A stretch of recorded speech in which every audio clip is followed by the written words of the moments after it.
तो किस किस तरह का फ्रिक्शन मटेरियल हमारा यूज़ होना चाहिए, कौन कौन सा प्रॉपर्टीज़ हमारा फ्रिक्शंस का हमारा होना चाहिए। तो कुछ कुछ डाटा है वो डिपेंड करता है फ्रिक्शन फोर्स पर। पहला जो होना चाहिए वो होना चाहिए कि पहला तो एक हाई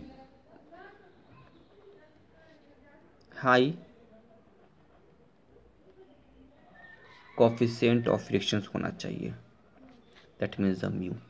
ओके, तो हाई कोफिशिएंट ऑफ फ्रिक्शन हमारा होना चाहिए। फॉर एग्जांपल अगर बात करें कास्ट आयरन, ओके, तो कास्ट आयरन ले लें अगर हम लोग हैं तो cast iron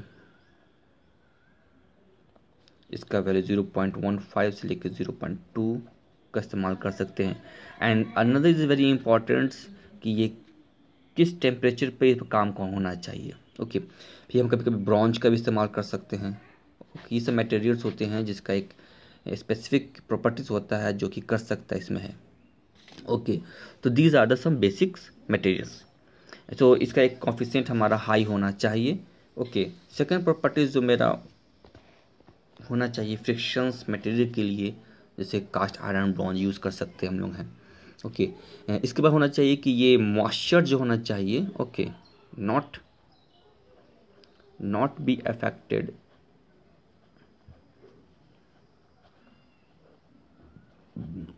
bye moisture and oil.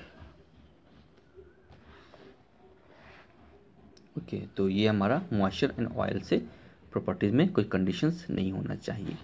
Okay, then third point ये प्रॉपर्टीज होना चाहिए मेरा फ्रिक्शंस मटेरियल, जिस फ्रिक्शन मटेरियल का करना चाहिए कि it should be high ability to withstand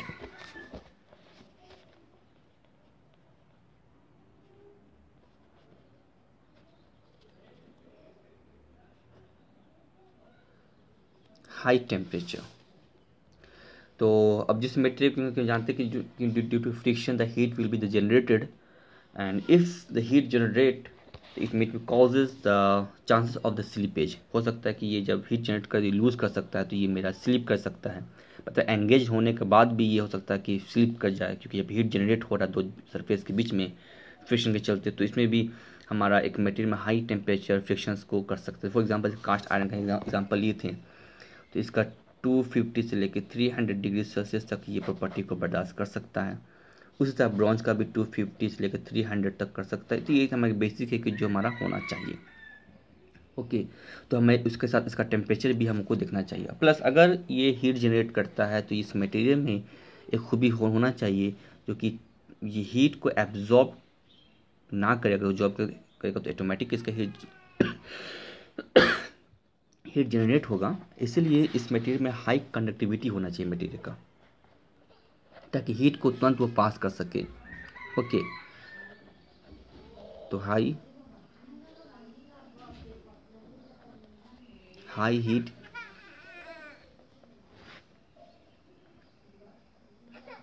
conductivity हमारा होना चाहिए। प्लस फाइनली 5 नंबर जो हो गया है कि इसका हाई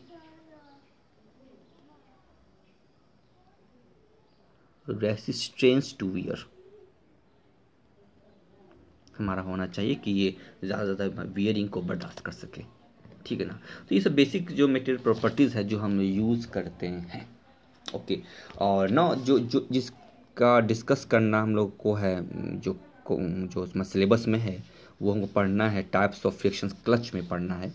ओके है, जहाँ फ्रिक्शन क्लच लगता है। एक देखो, एक क्या देखोगे कि बेसिकली जो क्लच का जो क्लासिफिकेशन हो जाता है, क्लासिफिकेशंस ऑफ क्लच, वो 2 ग्रुप में होता है। एक होता है पॉजिटिव क्लच, दूसरा होता है फ्रिक्शन क्लच। इसमें तुमको सिलेबस के अकॉर्डिंग पढ़ना है। ओके, मतलब द सिंपल प्लेट क्लच, दूसरा हो सकता है कॉन क्लच,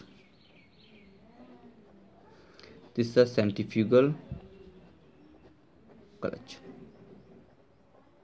ओके, अब इसमें जो हमको पढ़ना है ये पढ़ना सिर्फ इसमें एक ही होता है जिसको बोल सकते हैं जॉ या क्लॉ क्लच, जो तुम सिलेबस में नहीं पढ़ना है।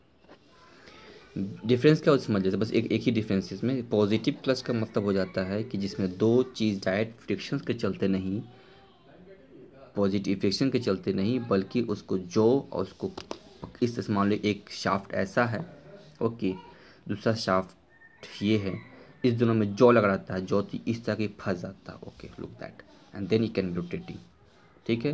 और जब मेरे को मन किया हटाने के लिए तो शाफ्ट को फिर ऐसा से हम हटा देते हैं, तो एक ये रोटेट कर रहा है तो ये रोटेट नहीं कर रहा है, ओके। तो ये मेरा चीज़ तुमको बस बेसिक था कि आखिर क्या होता है। तो इसमें फ्रिक्शंस नहीं, यहाँ में मेरा एंगेज्ड हो गया, ओके। तो इसको बोलते हैं एंगेज्ड होना, इसको बोलते हैं डिसएंगेज्ड होना। तो इट इज द बेसिक, ये हो गया मेरा basic processor of the positive clutch. इसमें जॉ लगा रहा था, जैसे कि मान लो कि एक शाफ्ट है, ओके।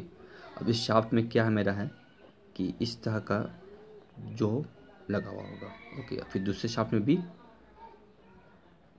एक तरह का फिगर हम लगा रहेगा, तो ये होगी इंजन शाफ्ट, ये होती है क्या, दोनों एंगेज हो जाएगा, ओके। मेन टॉपिक हमको कवर करना है plate clutch, cone clutch and the centrifugal clutch. It is our basic important. Now अब ये क्लच में इंटर करने से पहले जो सबसे इम्पॉर्टेंट चीज़ ये है कि the two theories to calculate the friction torque, क्योंकि यहाँ पे असल में दो चीज़ में मेरा टॉर्क लगेगा, तो फ्रिक्शन टॉर्क के चलते कितना इसमें टॉर्क का ट्रांसफ़र होगा, तो इस चीज़ को देखने के लिए दो थ्योरी को एज्यूम किया गया है, ओके। तो आज का मेरा टॉपिक क्लच का डेफिनेशन था, okay, type of clutch, material को थोड़ा हल्का सा डिस्कस कर दिए। अब इस दो थ्योरी के बाद फिर हम पूरी तरह से हम क्लच में इंटर करेंगे, मतलब प्लेट क्लच क्या होता है, cone clutch and centrifugal clutch, okay. तो now before going to discuss on the types of the friction clutch, you must know about the two assumptions which is related to the frictions, okay. First is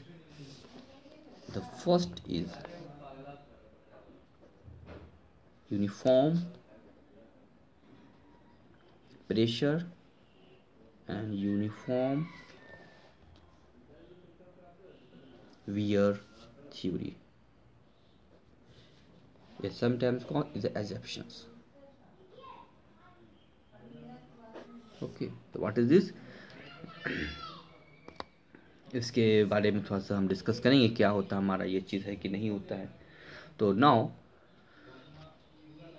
ये चीज़ थोड़ा देर के लिए तुम ये सोचो कि क्या तुम लोग अभी बाइक के पास गए थे देखने के लिए कि बाइक में रियल में कैसे काम करता है कि नहीं करता मेरा है।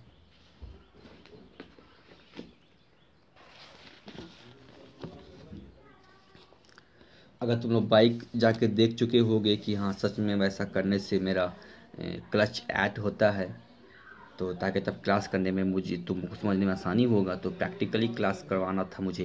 लेकिन अभी क्लास में इंटर जब ऑन द फेस में होंगे, तो हम जब क्लास में होंगे तब इस चीज़ को हम प्रैक्टिकल करके दिखाएंगे भी, और तब समझ में आएगा कैसे कैसे इक्वेशंस यूज़ होता है, ओके। नाउ हम थोड़ा देख लेते हैं कि बेसिक क्या हमारा, तो क्योंकि मैंने कहा था कि क्लच का काम होता है दो रोटेटिंग शाफ्ट को रोटेट कराने में, ओके, एज अ डिज़ायर पे होता है।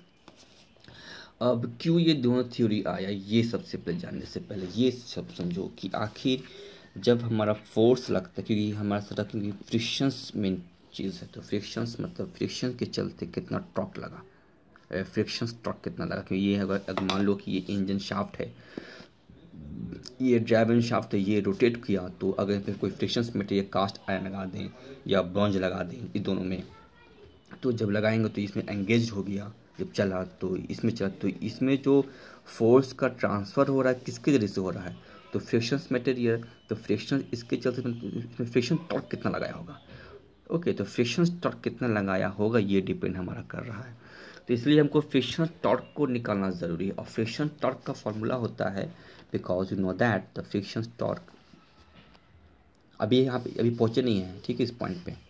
तो फ्रिक्शंस टॉर्क का मतलब होता है, मतलब frictions force into perpendicular distance means जैसे अभी यहाँ हो गया है, तो अभी यहाँ से लेके इसके सेंटर है, जैसे यहाँ से लेके बीच के सेंटर का डिस्टेंस, ओके, यहाँ से सेंटर का डिस्टेंस r, तो into r. So therefore just put here the friction force nothing but mu into the normal reactions into r. So how can you calculate this value? Okay, and the frictional force is always is not the perpendicular, this is the opposite of the motions of the object. तो अगर ये जब shaft ऐसे rotate कर रहा है तो friction force तो कभी तो ऐसे लगेगा नहीं, जब भी, हाँ ये नॉर्मल फोर्स लग सकता है इसके ऊपर ऐसे, लेकिन फ्रिक्शन फोर्स कब लगेगा जब अगर ये रोटेट कर रहा है this direction, suppose this rotate कर रहा है दिस डायरेक्शन, तो फ्रिक्शन फोर्स लगेगा दिस डायरेक्शन, ओके। तो this friction force oppose the motion this, तो ये जो फ्रिक्शन फोर्स है इसका डायरेक्शन हो गया इस रोटेशन के उल्टा फोर्स लगाएगा, and this friction force into r, तो ये मेरा टॉर्क लगाएगा फ्रिक्शन के चलते में, ओके। तो देयरफॉर ये फ्रिक्शन फोर्स को कैसे निकालेंगे हम लोग, तो इसी फ्रिक्शन फोर्स को निकालने के लिए हम लोग दो थ्योरी, दो एजम्पशंस को माना गया है। एक हुआ मेरा यूनिफॉर्म प्रेशर, एक हुआ यूनिफॉर्म वियर। अब तो देख लेते हैं यूनिफॉर्म वियर का मीनिंग क्या है, ताकि हमें समझ में आ जाएगा आखिर ये मतलब क्या करना चाह रहा था। ऐसा करो कि हम एक चौक लेते हैं, ओके। अब हम एक चौक लेते हैं और चौक को क्या करते हैं, बोर्ड पे लिखते हैं। एक चौक का हाइट ये चौक का एक मान लो हाइट है L, ओके। अब इसको बोर्ड पे तुम लिखोगे तो क्या होगा कि चौक का जो हाइट है वो कम हो चल जाएगा, क्योंकि देखोगे बहुत डस्ट पार्टिकल जो डस्ट वो निकल चल जाएगा। तो क्या हो रहा है कि जब हम चौक से लिखते जा रहे हैं, सपोज दिस इज माय चौक, और जब इसको लिखेंगे हम लोग हैं तो जो इसका हाइट है वो क्या होगा, कम होता चला जाएगा मेरा, ठीक है। और ऑब्जर्व करोगे कभी कभी जब हम क्लास लेते हैं और कभी कभी हम कस के लिखेंगे कोई चीज़ को है, तो इसका लेंथ क्या होगा और तेज घटेगा। तो डिपेंड्स, मतलब जब हम प्रेशर इसके ऊपर जितना ज़्यादा हम प्रेशर लगाएंगे उतना ज़्यादा क्या होगा इसके ऊपर वियरिंग होगा। जितना कम प्रेशर लगाएंगे चौक कम खर्च होगा, ओके। इट्स लॉजिकली, क्योंकि ये मटेरियल जो है मेरे वियरिंग मटेरियल है, ठीक है। हमारा मटेरियल यहाँ पे वियरिंग हो रहा है किसके चलते, फ्रिक्शन के चलते, ठीक है। और हम चाहते हैं कि एक चौक है कि हम इसका लाइफ को बढ़ा दें, ये चौक लंबे समय तक चले, तो मेरे को क्या करना होगा कि इसमें जो प्रेशर लगाना होगा बहुत कम प्रेशर लगाना होगा। तो जितना कम प्रेशर लगाएंगे उसके ऊपर चौक उतना ही लाइफ तक चलेगा। जितना ज़्यादा हम प्रेशर लगाएंगे उतना ज़्यादा चौक का लाइफ कम होगा। Means as the pressure is increasing, as the pressure is applied, the life of the choke will reduce. Therefore, the pressure is inversely proportional to what? The pressure means the wearing is the inversely proportional to wear. High pressure means high pressure मतलब low wearing. No, means how can you measure? क्या हम high pressure देंगे तो wearing भी तो मेरा high होना चाहिए, तो मतलब जब हाई प्रेशर देंगे तो वियरिंग इज प्रोपोर्शनल। देखिए इसका इन्वर्सली प्रोपोर्शनल क्या होगा कि जब हम प्रेशर जब देंगे तो देखोगे सपोज यहाँ पे मेरा एक पॉइंट है, हम यहाँ से लाइन ड्रॉ किए, अगर ज़्यादा प्रेशर लगा के ड्रॉ कर रहे हैं तो मतलब कि हाई प्रेशर लेंथ या line drawing is low pressure मतलब लाइन ड्राइंग इज मोर।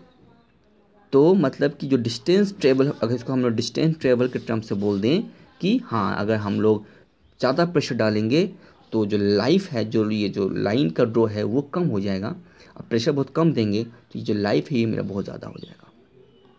तो यही इसका मेरे यहाँ पे एक मीनिंग हो गया। तो अगर हम यूनिफॉर्म वियरिंग एज्यूम करेंगे कि हाँ ये मेरा यूनिफॉर्म वियर है, थ्योरी है, इट्स मीन्स कि यूनिफॉर्म वियर में हर जगह मेरा यूनिफॉर्म वियर होगा। तो therefore is one theory come here, that is the PR equal to C.